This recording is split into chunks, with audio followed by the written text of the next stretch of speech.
Today, Defense Secretary Pete Hegseth is visiting Oshkosh Corporation. It's part of his Arsenal of Freedom tour and a call to ramp up production on the country's war stockpiles. Kristen Allen joining us live in Oshkosh. Kristen, what is the goal of this visit? He will be addressing workers and leaders at Oshkosh Corporation later today. Hegseth's goal is to re-energize American workers in the manufacturing industry, which the country relies on to create and produce war defense vehicles. His message highlights the need to rebuild the country's defense industrial base.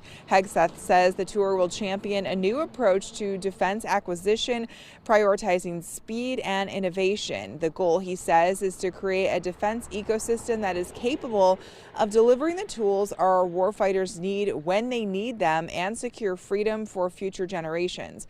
Oshkosh Corporation is known for manufacturing military vehicles, but also builds access equipment, fire and emergency, and commercial vehicles as well. The company recently received an order for semi-driverless vehicles in June. Hegseth will also make a stop today in Omaha, Nebraska to visit the U.S. Strategic Command headquarters. Reporting live in Oshkosh, Kristen Allen, Action 2 News.